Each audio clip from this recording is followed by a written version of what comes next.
The member from Halton. Thank you. I have a question for the Minister of Energy and Infrastructure.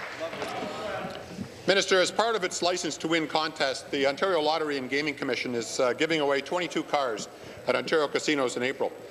As a provincial agency under your guidance, you would think that the OLG would be sensitive to the problems that we face in the automotive sector.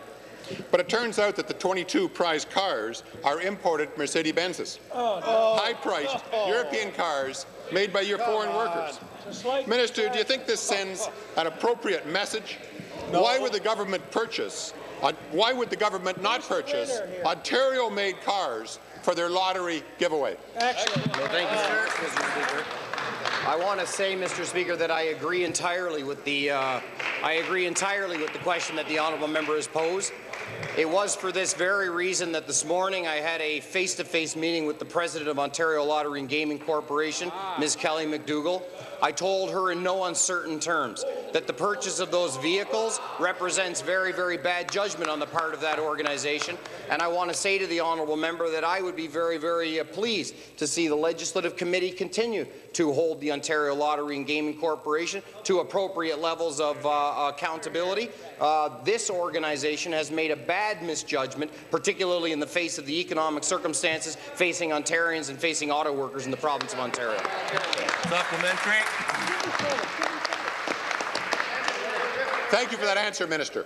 Thank you for that answer. Words come late. You know, I'm a Conservative, but I got to say that the CAW has done more for the automotive industry than the McGuinty government. Yeah, that's true. And the good workers in Windsor, Oshawa, Chatham, Ingersoll, Oakville, Milton, all the automotive industry towns in Ontario, how do they feel about this government that is buying fancy new cars that are made in Europe?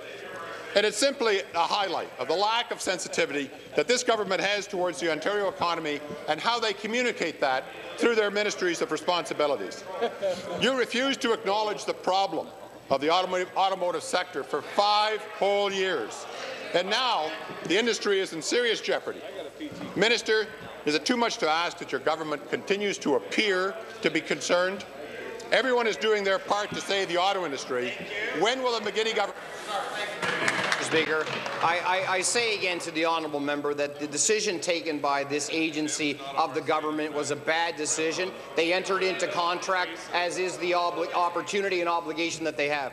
But for the honourable member to have tried to bridge that issue to this ridiculous assertion, Mr. Speaker, that there's been no support from our government standpoint when he has previously stood in his place and opposed the support that we offered as we sought to make sure that we were making investments in the automotive sector in the province of Ontario that could be efficient and competitive going forward. And we will continue to stand with the CAW, with the men and women who proudly build vehicles in this province of Ontario, and seek to work with them to ensure that going forward, Mr. Speaker, we have a strong presence of the automotive sector in the economy of the province of Ontario. Hear, hear.